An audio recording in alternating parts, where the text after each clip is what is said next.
Don't forget. Some things mustn't be forgotten. The shadow hunting me. I must hurry. My name is Daniel. I live in London at Mayfair. What have I done? This is crazy. Don't forget. Don't forget. I must stop him. Focus. My name is...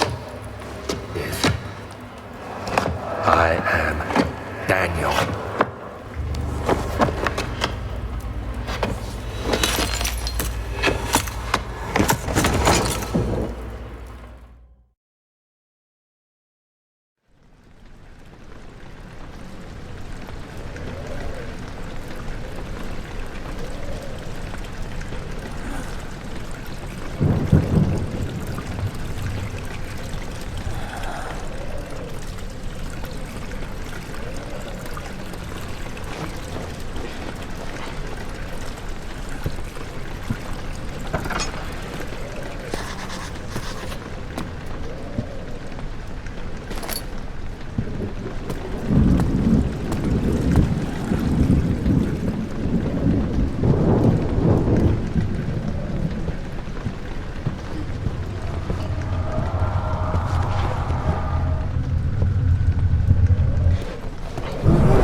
Of August, 1839. I wish I could ask how much you remember.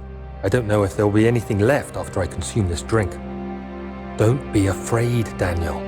I can't tell you why, but know this. I choose to forget. Try to find comfort and strength in that fact. There is a purpose. You are my final effort to put things right. God willing, the name Alexander of Brandenburg still invokes bitter anger in you. If not, this will sound horrible. Go to the inner sanctum. find Alexander and kill him. His body is old and weak, and yours, young and strong. He will be no match for you.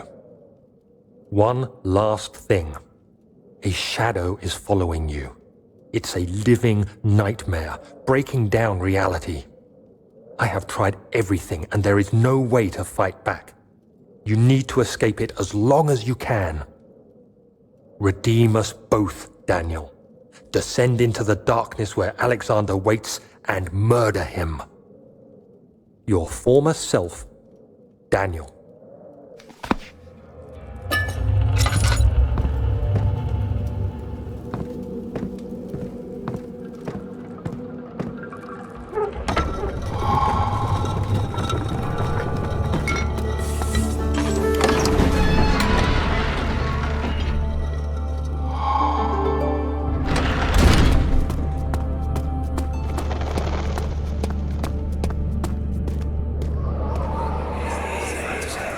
Alexander, is it inside the castle? In a manner of speaking. Come, bring the lamp. You've been to the refinery, have you not? I don't believe I have. Is it connected to the... what did you call it? The inner sanctum. My most precious chamber, Daniel. And it lies well beyond the refinery. In fact, it lies beneath the very stone of Brennenburg.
There should be more coop racks. Let me see. And one part aqua force.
May 1839. The unflinching African sun has continued to plague our expedition, making it impossible to dig until dusk. How Professor Herbert managed to find the location in these vast plains of nothingness remains a mystery to me. When I asked him about the tomb again, he told me about the legend of Tin Hanan, the mother of us all. An interesting story in its own right, but I can't help feeling there's more. Later that evening, we uncovered a passage beneath the dunes leading to a sand-covered stone structure. The professor was confident it was the tomb we sought and ordered the others to clear the way late into the dark, cold night. Tomorrow, I shall lead the men into the ancient structure, hoping to reach the burial chamber. No matter what the professor is keeping from me, the dig should yield something interesting to take back to London and the British Museum.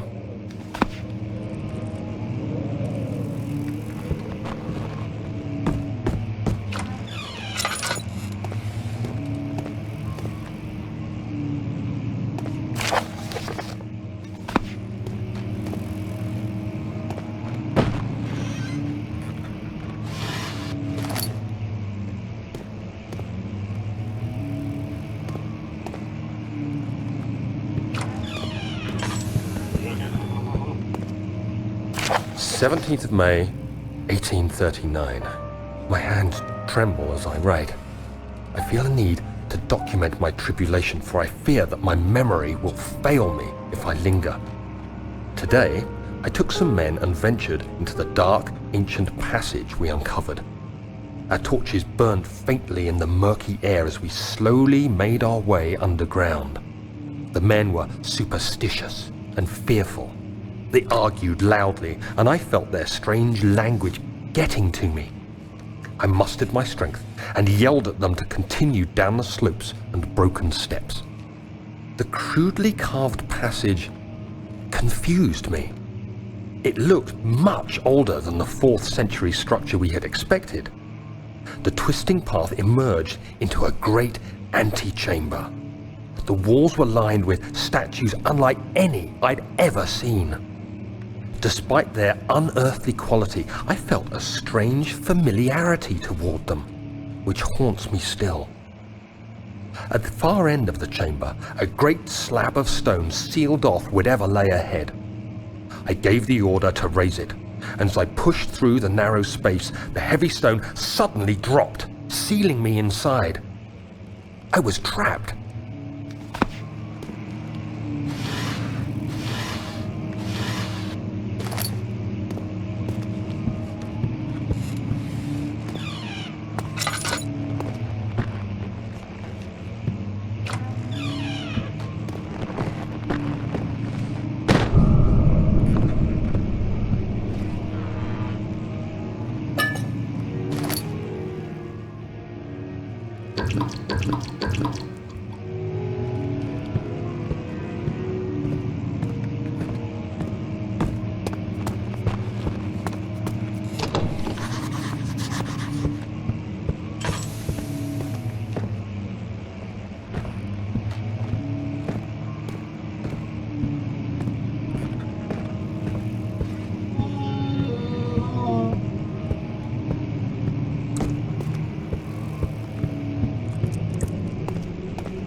castle is old and hasn't been tended to for centuries. When the shadow arrives, it won't take long until things start falling apart. We're just buying time anyway. Let's do what we can. There isn't much to be done about the wars. We should reinforce weak structures. The ground will tremble and there's a risk everything will cave in on us, especially downstairs. Here, and there. Let's get the servants working on it.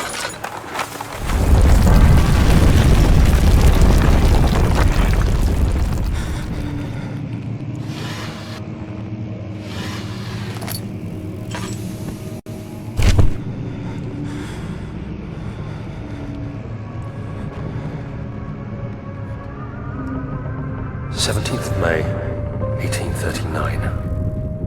After pounding the unforgiving stone wall for what seemed like an eternity, I realized it was hopeless. I was trapped. I fell to the ground, gasping for air, trying to focus. That's when I saw a faint blue shimmer. My weakened body was heavy to carry, but I managed to push myself toward the enchanting light. It was waiting for me. Enclosed in dark nothingness, I felt myself drawn to the mystic light. I reached out, closing it in my hands. The faint glow escaped my fingers and began to spark brightly and spirit me away, unlocking alien memories of spiraling towers, endless deserts, and impossible geometry. The next thing I can remember is the grating sound of stone being lifted, the voices of the Arabs pulling me to safety, and grasped firmly in my hands was the broken pieces of a most peculiar relic.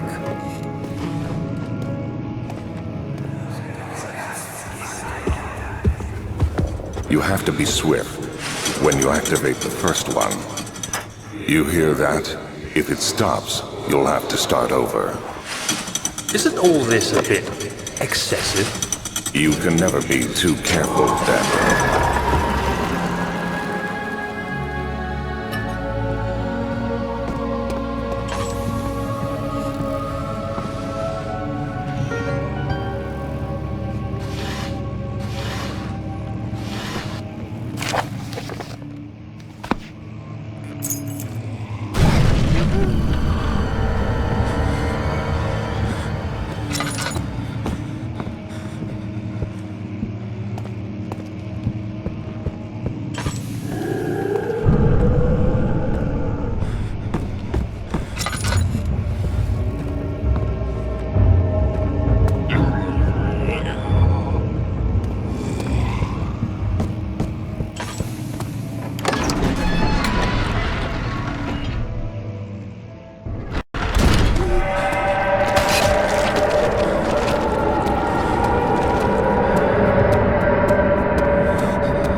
Where did the Tyrant go?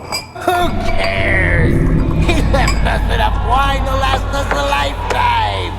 Or at least until tomorrow.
What's happening? Oh, feels like my chest is going to burst. My God! Wilhelm, do something! Accept it. We're not getting out of here. How can you say that? Alexander, you piece of shit! Let us out of here!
Sure is dark in here.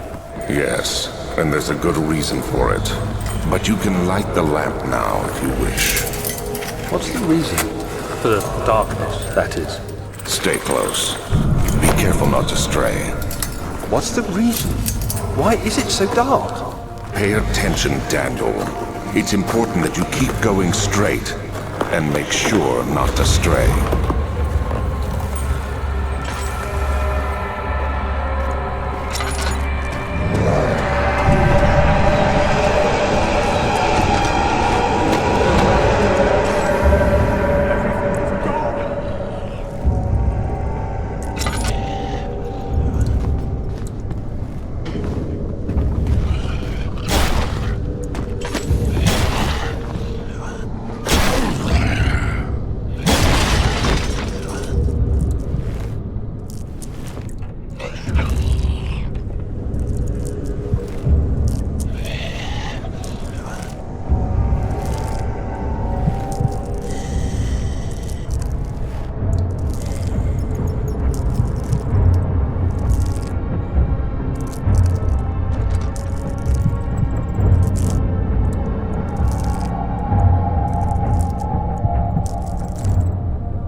1839. It's been more than a month since my last entry. After the event inside the underground chamber in Algeria, Professor Herbert insisted I return to England. He said he didn't want to risk forfeiting the entire expedition lest I took a turn for the worse. An excessive decision, in retrospect. But I'm glad it turned out that way. I found my journal this morning in the haphazard collection of things brought home from Africa. Next to it lay the broken stone orb wrapped in cloth. I tried to assemble it, but couldn't. The pieces wouldn't fit together, as if they weren't from the same object. Could I have imagined it all? Was there ever a complete orb?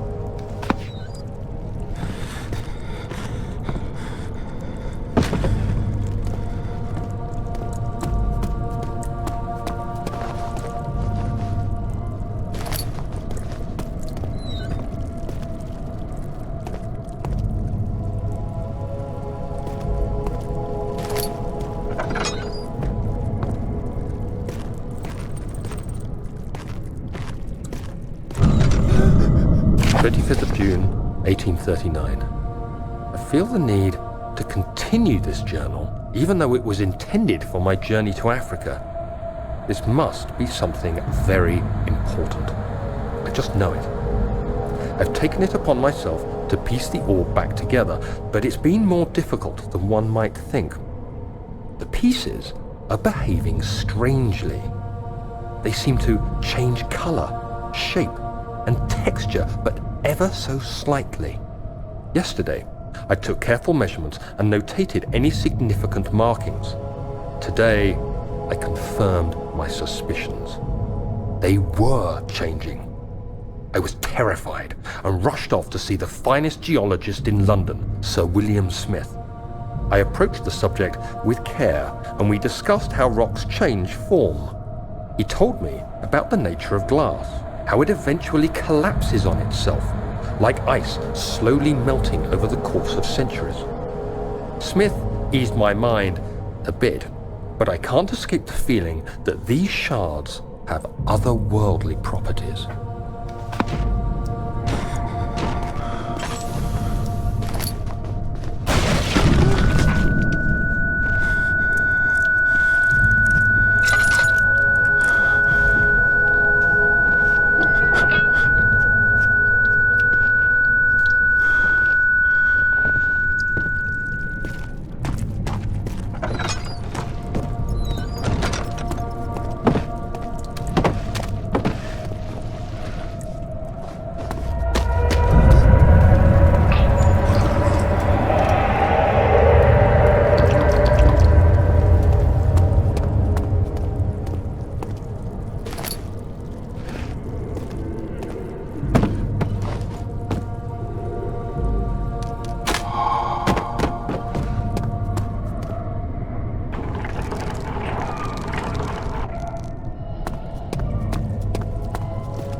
ascending room. Will it take us to the inner sanctum?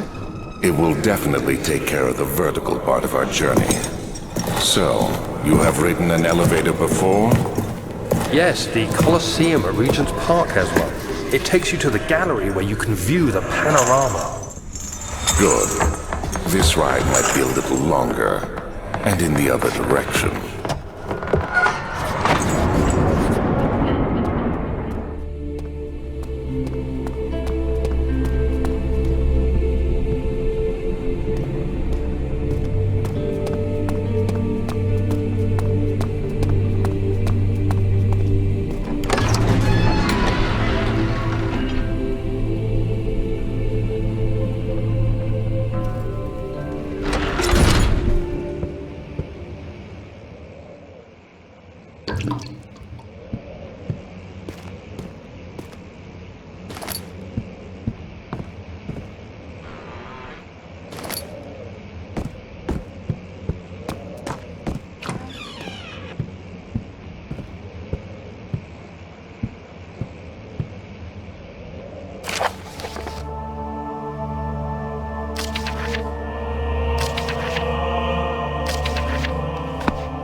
Let's see what you have to offer.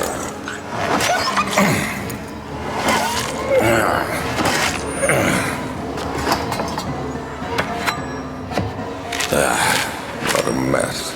I should have sharpened the saw, but I can sense it. It's definitely there.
Journal.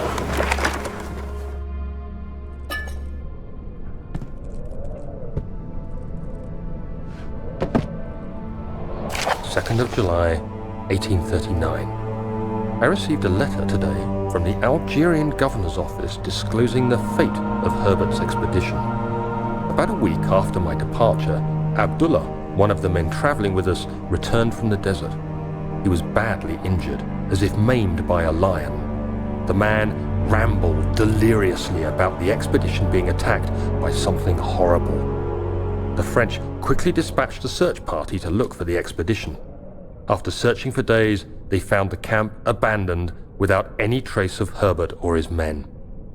Tomorrow, I'll retrieve the things they recovered from Herbert's tent at the customs house. I don't know what to make of it, but I'm worried for him.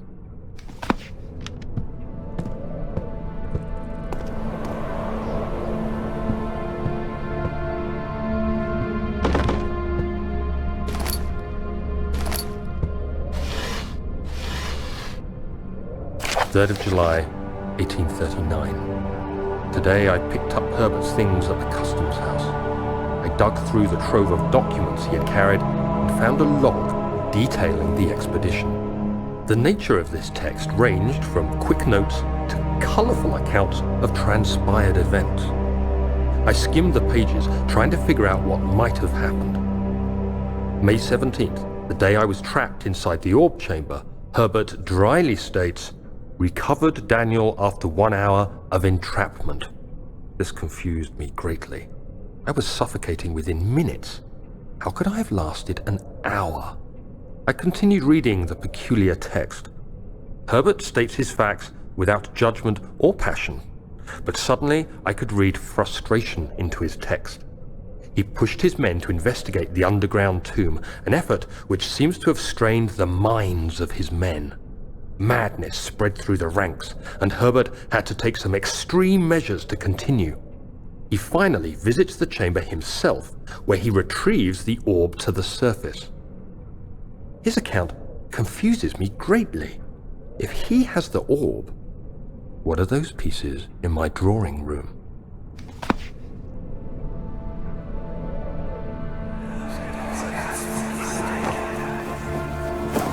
Daniel, What? still having nightmares, I see. Yes, I can't shake them. They come every night. We'll put a stop to them. You'll see.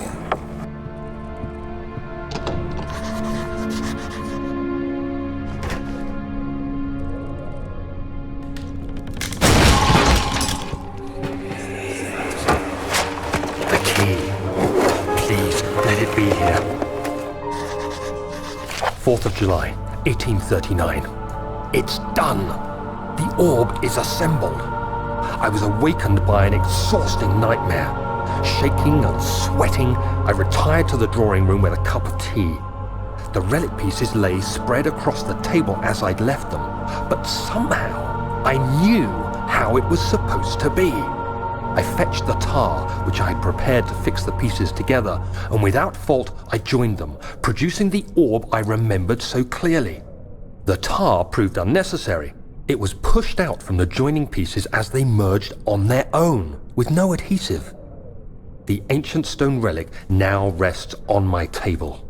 Its immaculate surface and perfect shape could have been molded by a factory.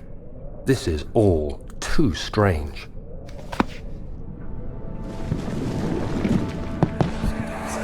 Oh, thank God, there it is. I guess it is a good place to hide it then.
Let me go. I won't tell anyone, I swear.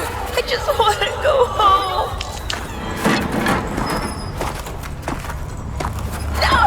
Get away from me! Leave me alone!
Don't forget your bag, Daniel. I won't, Herbert. There is no shame in using a parasol in the desert. As it happens, it's imperative to your survival. But it looks ridiculous. The shade will hurt much less than dying, I assure you.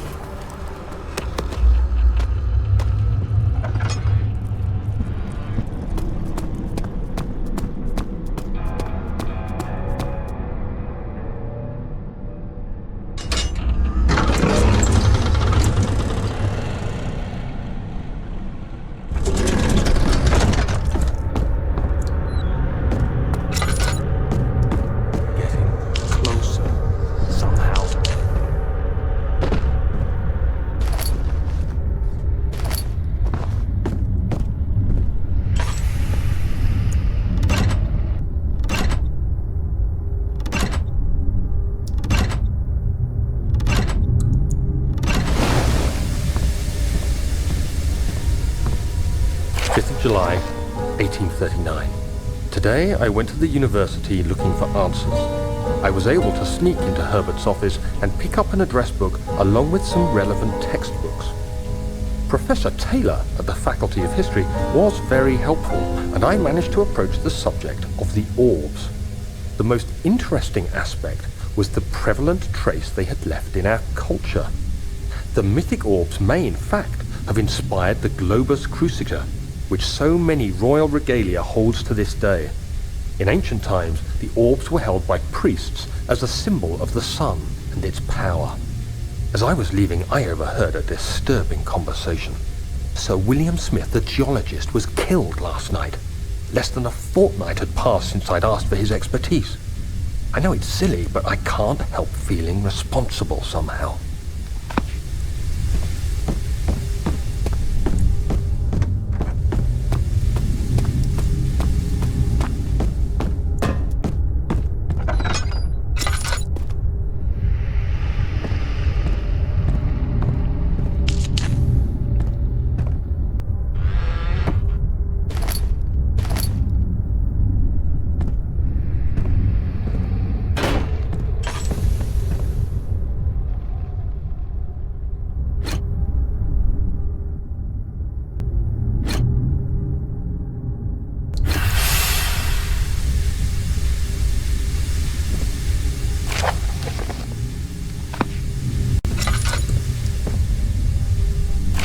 of July, 1839. I've read every book I can find on the subject. While rich in legend and hearsay, my knowledge is lack for the insight I crave. I've sent letters to many in Herbert's address book and received answers of varying importance. Today, I got one which differed greatly from the others. From a baron in Prussia. He said nothing about the quaint stories of priests in underground temples. He didn't even mention them. He simply wrote, "I know. I can protect you. Come to Brennenburg Castle. Signed, Alexander." What am I to make of this? Protect me from what? Is someone after me?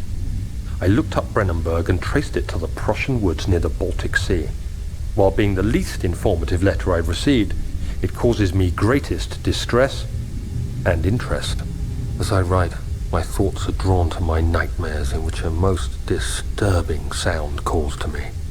A sound defying description. A voice from the void. The last few weeks have been awful, with so many sleepless nights dreading a repeat of those horrid dreams. Tomorrow, I shall visit my physician, Dr. Tate, in hope that he can provide me with sedatives to help me sleep.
This way.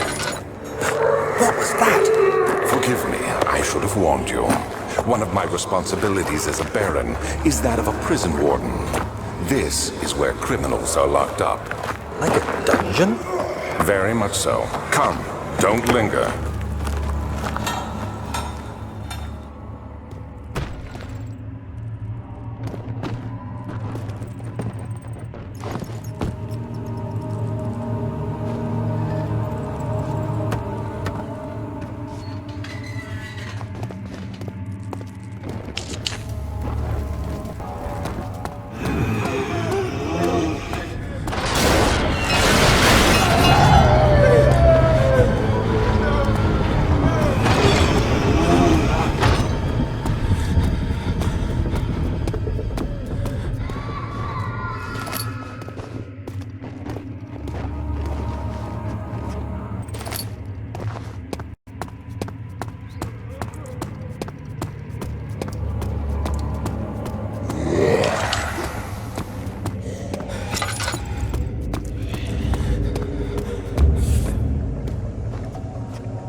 Just making things worse.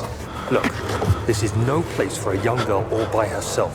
She could be hurt or worse. There's no telling what horrors await down there.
Find Gabriel, the Outrider, and tell him to alert the King's men. No, you come too. Please, we don't have time to make the hole any wider. But... Someone is coming. Hurry! I'll cover the hole with the bed. Everything will be fine. I promise.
don't believe this. Why? I mean, why? What did I do to deserve this? I mean, it can't be. Do I deserve this? It wasn't my fault. Why did he have to go in there? Don't go into burning houses. He should have known better.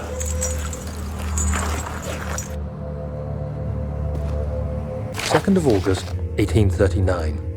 I have arrived at the village of Altstadt. It's a haven in the midst of a vast forest and the last stop before my final destination, Castle Brennenburg. It's late in the evening, and the outrider, who has been with the coach since Bremen, advised me to wait until morning before I venture further. I've arranged for a bed at Der Müller, the village's only inn, and am now waiting for the sun to rise. I try to sleep, but as I close my eyes, I see the men who fell victim in London. My fear and shame forces me to witness the same scenes over and over. They are dead because of me.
"3rd of August, 1839. I feel like I have fled the world and all its worries. Brennenburg is a majestic creation perched upon a forest-clad hill with towers reaching well above even the highest pine trees. Following the winding road leading to the gates gives the impression of discovering something forgotten, as if journeying with Marco Polo to the hidden Xanadu. Alexander, the Baron, is a peculiar but gracious man. He seems well versed in worldly matters and is not at all as eccentric as I assumed. My room is exquisite, and I'm confident that no hotel for miles could even hope to match it. As the sun sets on Brennenburg, its fairy tale varnish turns to an eerie gloom. Alexander's strange servants are never far away. They are a quiet lot, and their behavior could only be described as skulking. Alexander seems pleased by my presence. As he puts it, it seems like I got here just in time.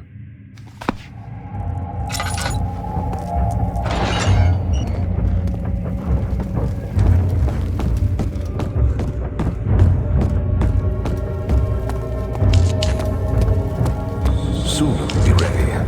Let there be enough time.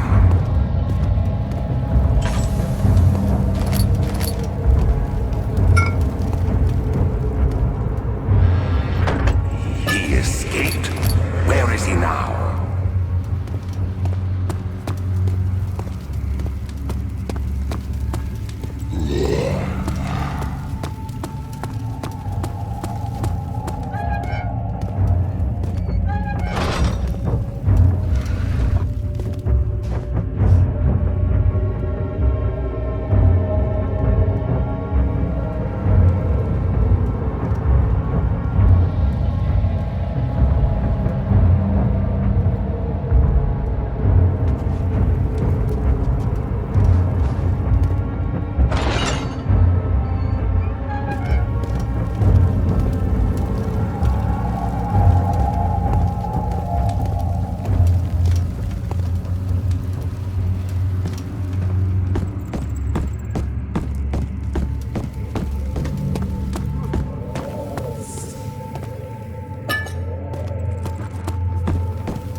4th of August, 1839.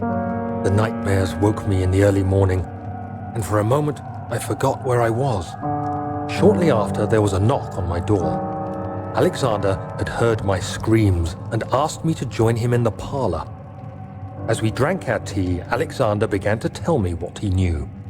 It seems like the orb I found casts a long and dark shadow. It's not only a powerful item, but a dangerous one. Simply by touching it, you invoke the powers within, and if you are too weak to control it, it will devour you. The shadow is a sluggish thing, lagging behind the wielder, killing anyone or anything in its path to reclaim the orb. I said I didn't care about its powers, and that I should throw it away. Alexander advised against this, as I'd still be a part of the path to the orb, and eventually suffer death. Having the orb, I would at least have the chance to fight back when the time came.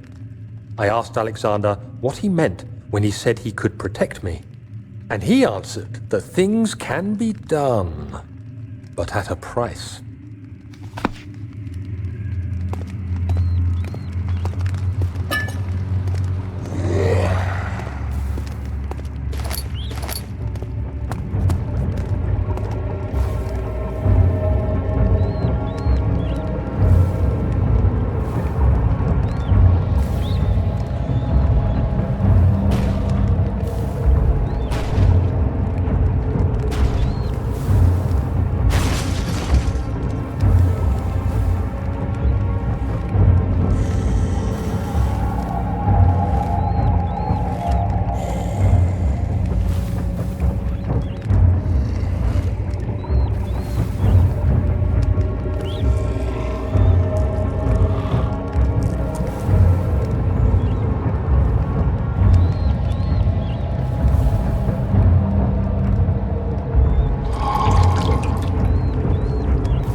Hey, you!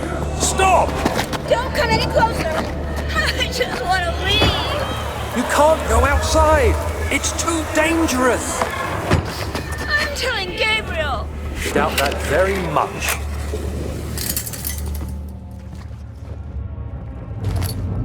Do whatever it takes.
So you used the drain sewers as a means of transport?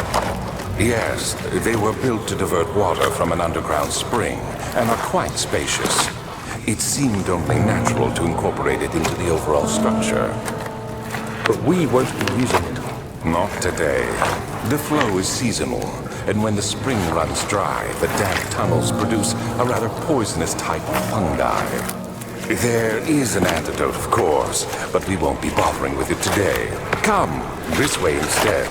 We're almost there.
Did we find this place? An old friend back in Algiers gave me a map.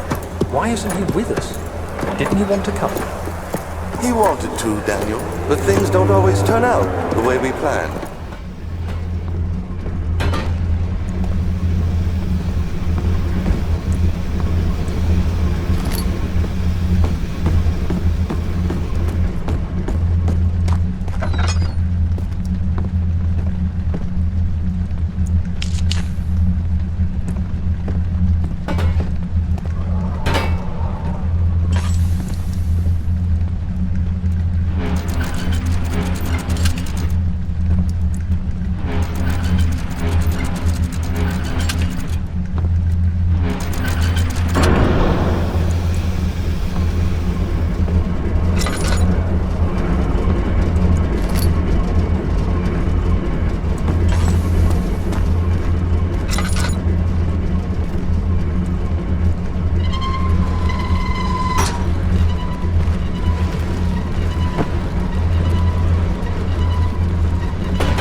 were conserving water from the spring. Yes, it enables me to control the water in the drain sewers to some extent. Also, it can be used for all sorts of purposes. Like for drinking. Well, that too. But mostly to run different machines. Ah, like water mills. Exactly.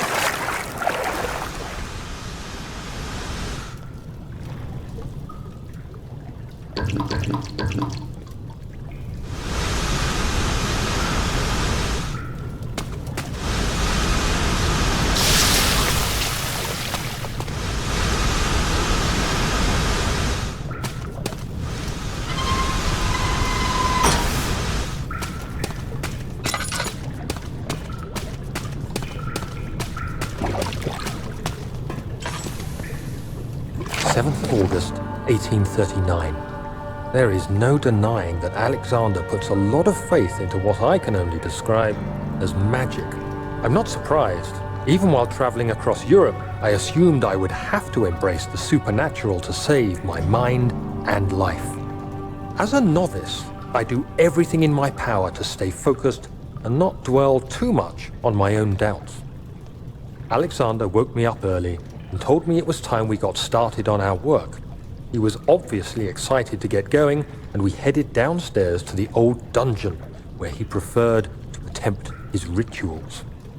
It turns out that Alexander is a true Renaissance man, paralleled only by Da Vinci, I'm sure. He showed me several rooms fitted for specific research, such as anatomy studies, alchemy, and botany. The crown of Brennenburg must be the inner sanctum, a most hallowed ground where we shall attempt to permanently banish the orb's shadow.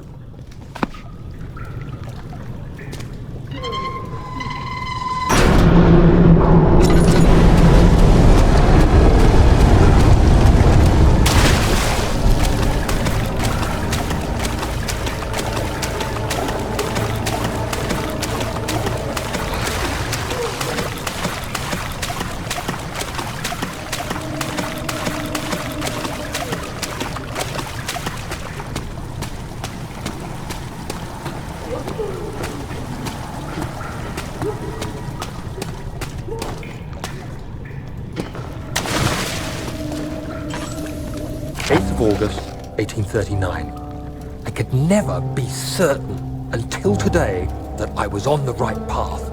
Using my orb, Alexander managed to channel its power unto us. The inner sanctum flared with blue, fiery light, and I could feel the same things I felt in the dark chamber in Algeria. It was like standing in a mad whirlpool of impressions.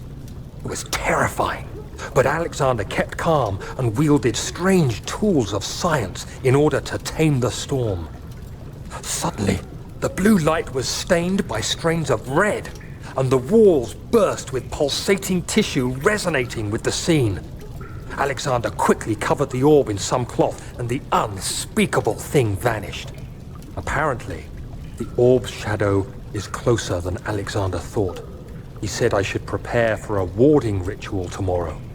I'm not sure what he expects, but I have a bad feeling about this.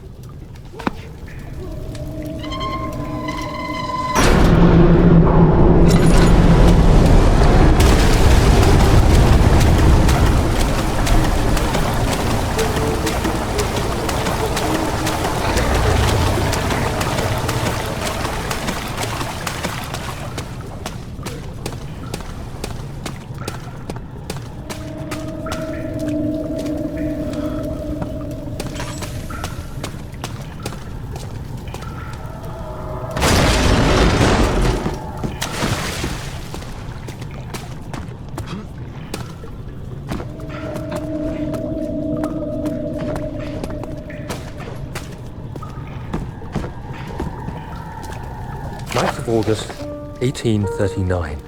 It is still early, and Alexander is busy preparing for the ritual later today. Seeing him this worked up makes me question why. What does he stand to gain? I realize he is curious about it all, but surely there must be more. Is he so foolish he will attempt to tame the power of the orb? I must admit that yesterday, when Alexander flooded the inner sanctum with blue light, I realized we had but graced the orb's true potential. This might turn out to be more than escaping a creeping shadow. It might be the beginning of something truly extraordinary.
Do you see, Daniel? It has yielded. What? The shadow. It has? For now. Come, let's get this out of here so we can get some peace. Yes, let's. Where to? Just down the corridor, to the morgue. Are there more dead men there? You did well, Daniel. Come, let's get going.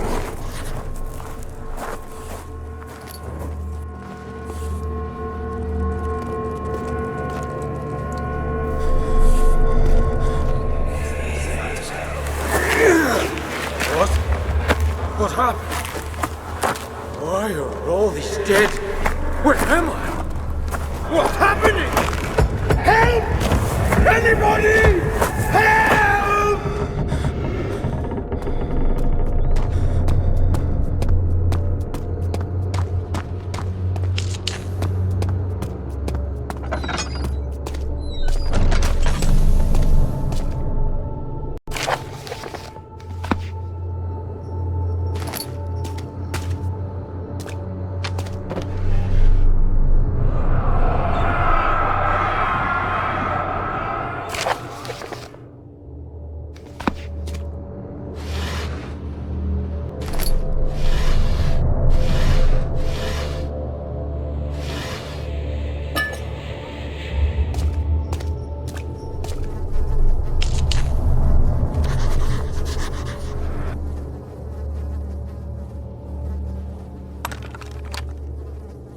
I hear you breathing, Daniel. Do you hear me? Have you changed your mind?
happening? What are you doing? Let me go! Please, don't take me! Nobody ever returns!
instant. You are carrying the shadow with you.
of August 1839.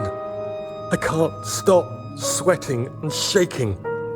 The warding ritual was not something of a sane mind. I did not even realize the dungeon was still in use.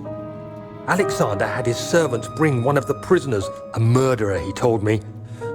Alexander made all the arrangements, but he said I had to perform the ritual in order to have the right effect. The shadow could be led astray by the blood of another. Killing the man would provide us precious time. What else could I do? Alexander said it had to be done. He is saving my life. I don't have the luxury of argument.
Agrippa, I need you to stay awake. Can you feel the syringe? No, I can't feel anything. Alexander? Yes. Soon, I won't even be able to move, will I? Your life is safe. I don't doubt that. But will it be worth living?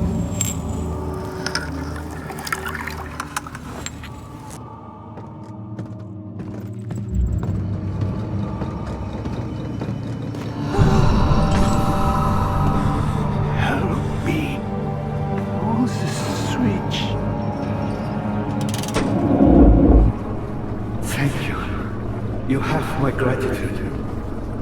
My name is Agrippa. Who might you be? Daniel? Like the prophet thrown into the lion's den? Tell me, are you among the lions, Daniel? You want to stop Alexander? Oh my, so Babylon shall fall, you say? You worry too much. Alexander is toothless without an arm. He has one. That's not very promising at all.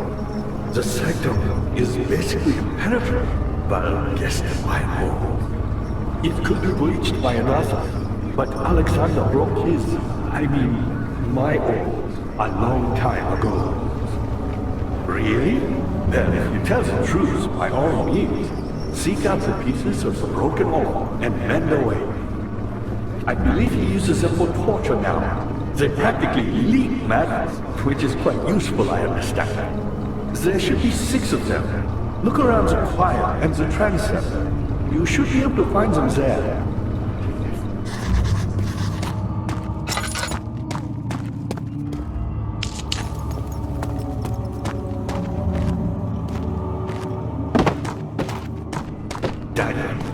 I hate to bother you further, but if you're really going after Alexander, would you consider taking me with you?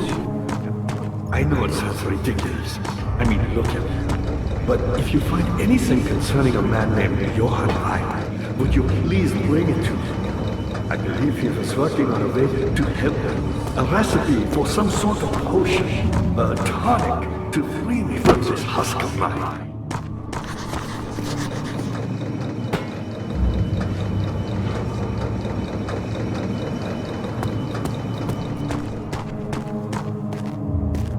Me? I'm Heinrich Cornelius Agrippa. I was once quite important, you know. Baron Alexander has sustained my soul in this dead husk for years. Who knows how many? Hundreds, I presume.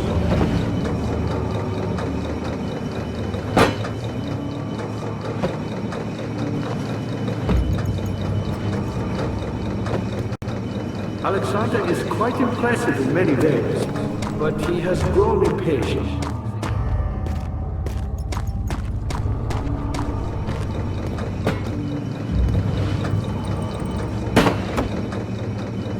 By me? I'm the next best thing.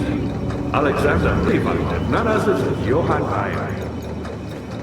You never heard of Johann Weyer? My God, boy, he's probably the greatest man in history, and you don't know him? Or is it the world that has forgotten him?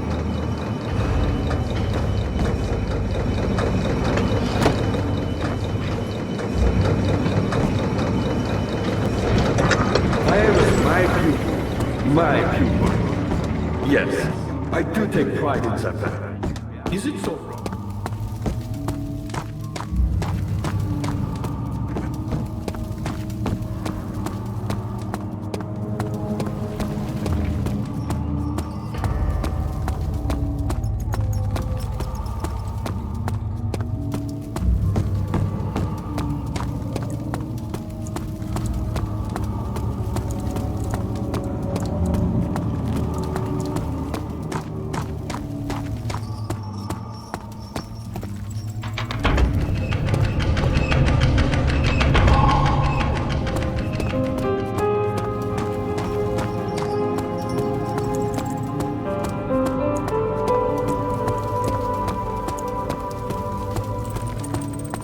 Daniel, you have gone too far. I have to stop you. I can't let you proceed any further. I'm sorry, my friend.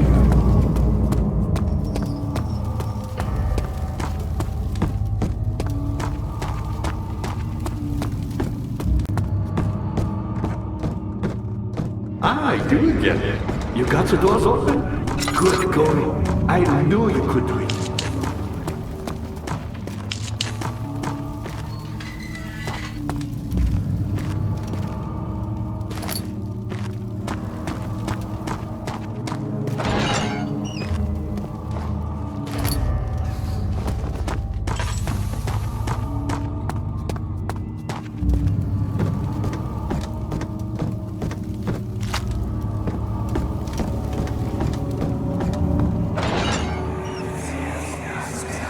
I know this. I've been here already. I know this taste. A taste of Damascus rose obfuscating the truth in a dim haze. They may sweep the traces from my memory, but my body remembers. These cuts speak volumes, even though my mind remains silent. They will be back. They will be back.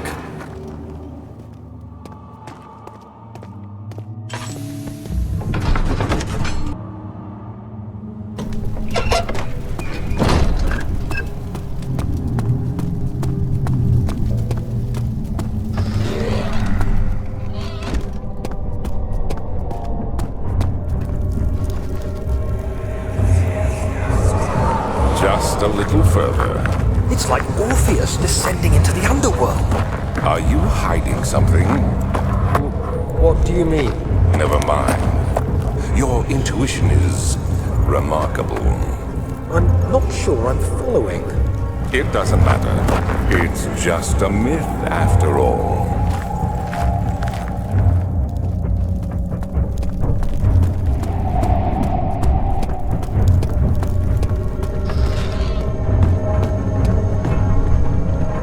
August 1839. Banishment ritual is taking longer than expected, and we have to do what is needed. I spend my time helping out the prisoners. Being around these degenerates makes me ill. None of them even tries to face their punishment with any kind of dignity. They taunt me with their lies of innocence and their cowardly pleas of mercy. What can make a man fall so far from the grace of a civilized existence? They are all wicked men, and I remind myself of it constantly. Still, I am thankful for God sending these monsters our way, as they will serve as the instruments of my salvation. I try to study the different tools in the torture chamber and learn how to use them effectively.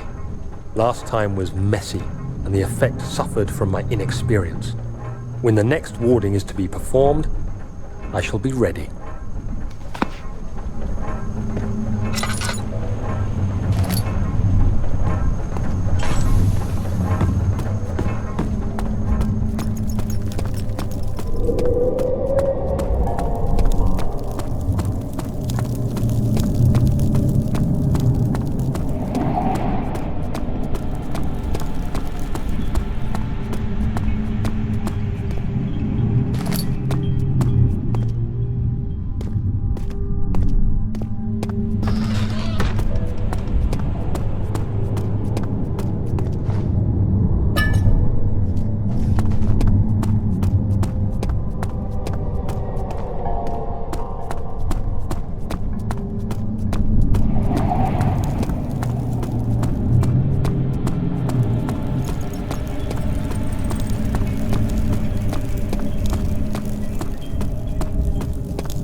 These cells are meant to hold prisoners who are under treatment.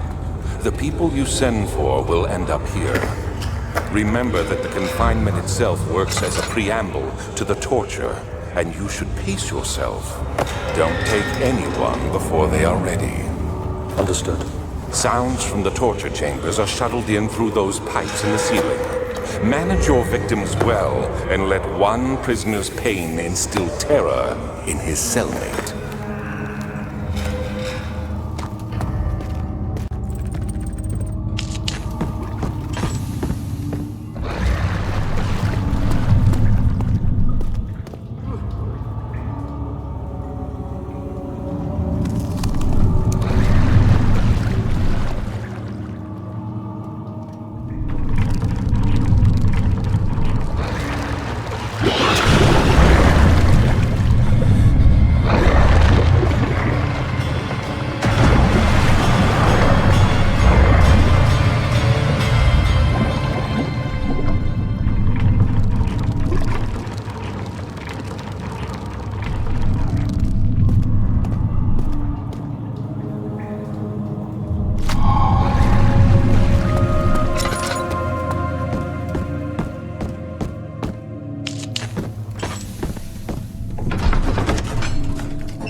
How much more am I supposed to withstand?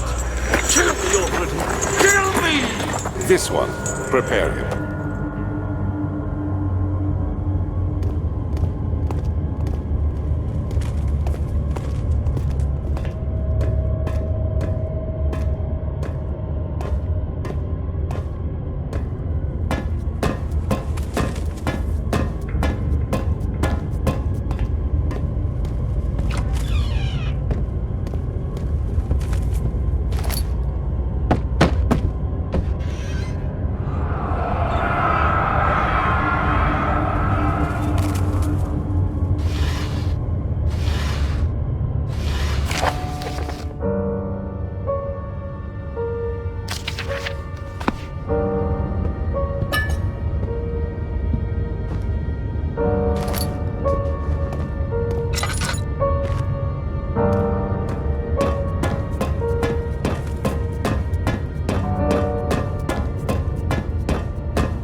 cradle is ready.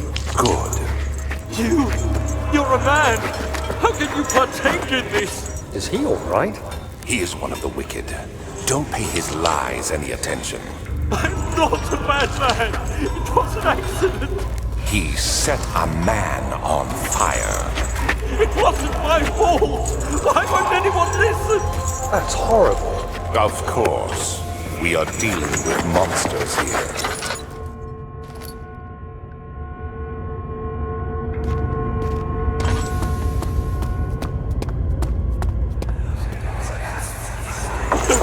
Please! I'll do anything! Whatever you want! Anything! I'll do anything! I'm innocent!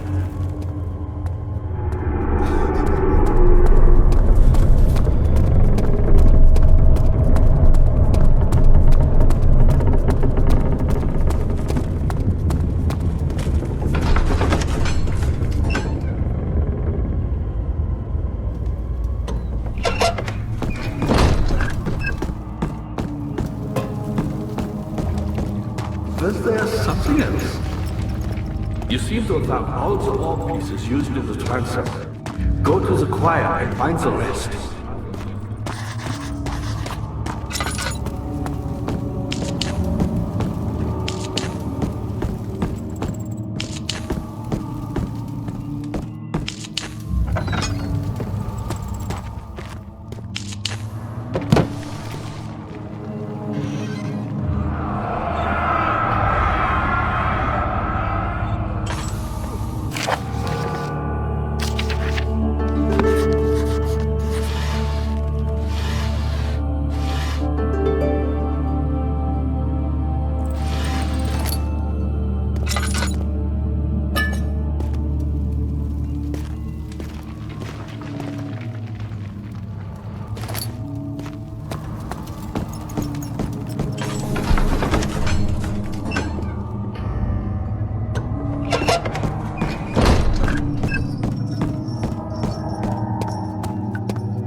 What are my intentions, Daniel?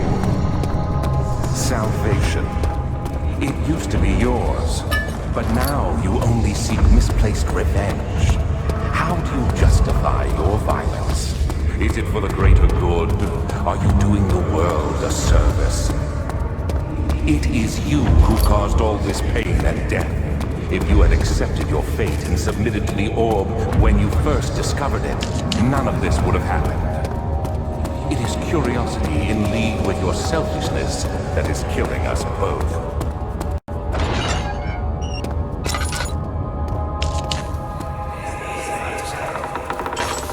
The wheel is good for keeping your victims still during the procedure. They can be bound around the circumference or simply stretched across, tying limbs to the spokes and rim. All tools are by this point useful, and you may administer the torture in any way you like. But the forte of the wheel is the gaps. When you have decided that the victim shall die, you can smash their limbs with a hammer, making them fold in between the frame. But they'll die. Too quickly, I mean. No, don't worry. The human body is much more resilient. They can survive for days until they finally succumb.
15th of August, 1839.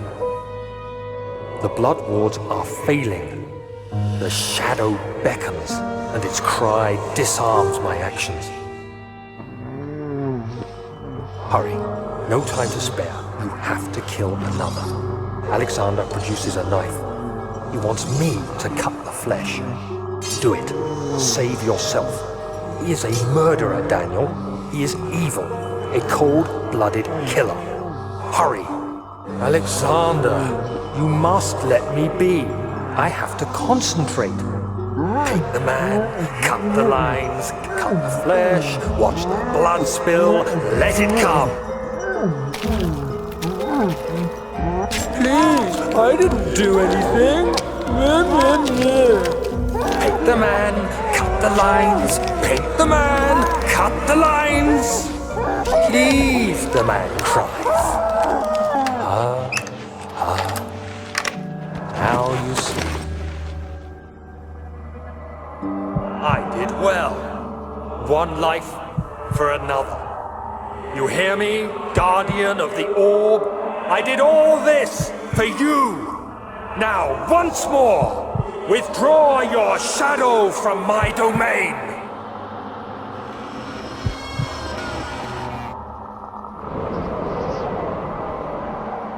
Alexander, there isn't much time.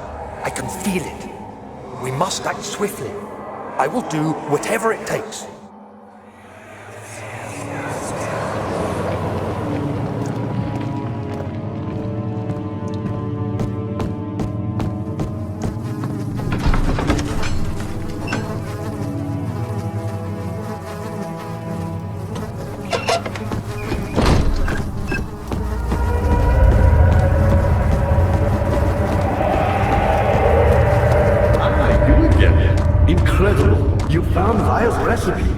There might still be a chance. Listen carefully. Alexander is working on opening a gate, a door to another realm. It's where he wants to go.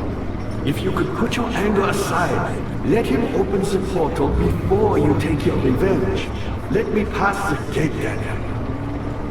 Please, find the ingredients and prepare the tonic via disguise. And do so before you assemble the orb. The barrier keeping you from the inner sanctum will only be breached for a short time. Unless everything is taken care of before mending the orb, you won't be able to save him.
From the Amnesia mixture? It does explain so much of your behavior. You never did finish what you set out to do. You talked about redemption, how you would face the orb's shadow and save our work, and me. I will grant you another chance to redeem yourself.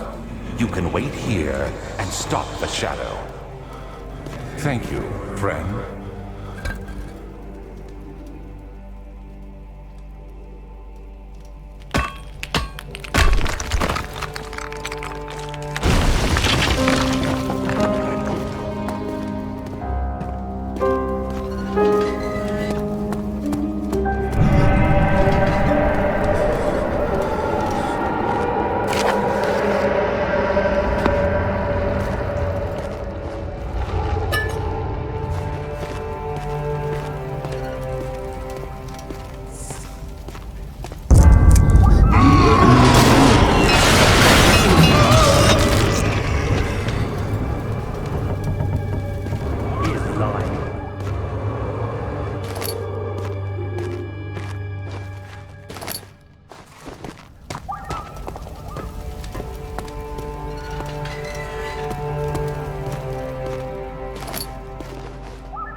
August 1839. Tonight, we will unlock the power of the orb and ultimately banish the shadow hunting me. I feel it closing in on me and I fear for my life more than ever. Just outside Altstadt lies a small settlement where Zimmerman, a dairy farmer, lives with his wife and 3 children.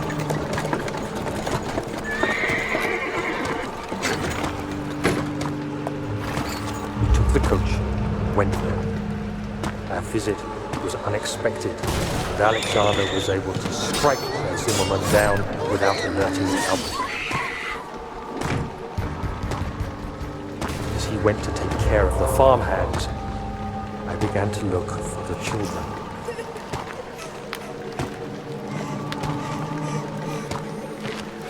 We should have more than enough prisoners to finish the ritual now.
castle trembled and I could hear the chancel collapse.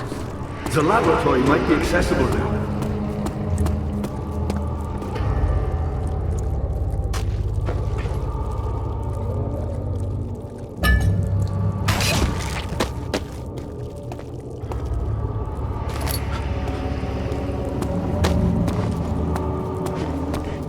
You did it! Thank goodness! Now, pay attention. First, feed me the tonic, and then use the saw to remove my head.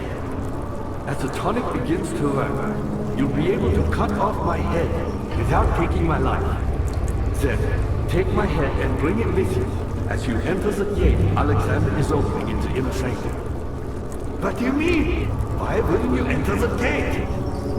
We can't argue now. You need to act.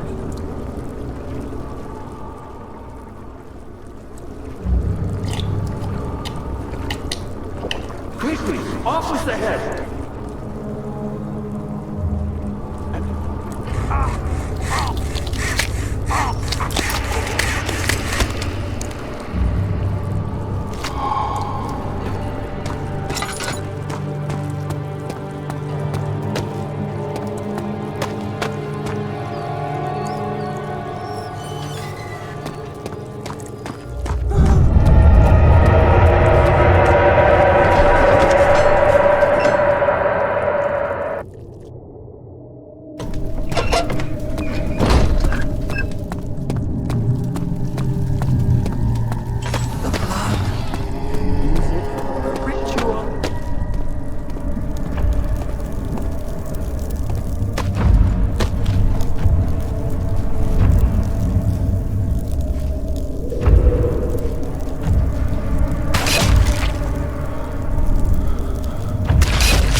August 1839. It's not fair. I'm not to blame. I've been manipulated by that demon. He played my guilty conscience and duped me into facing the shadow alone. That vile, conspiring man. He expects me to meet my death as he steals power beyond imagination? Alexander, I will kill you for what you have done. If only the shadow had caught me in London or Algeria, I wouldn't have to suffer this humiliation. You made me a murderer. A monster. And now, I merely await my death. I am too weak to press on. I can hardly stand as my knees fail me. I cannot see as my eyes are dressed in tears. I am as broken as the men I've tortured. If only I could wipe my fear away, as we did with them.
I was wondering if you were going to show up. I see Agrippa convinced you to run some errands. Tell me, is everything nice and clear now? Am I the villain? Good and evil. Such comforting concepts, but hardly applicable. Are you so blind that you see no good in me or evil in Agrippa?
There he is. Do you see him, Vaya? He deserves so much more. Please, help him. I know you can.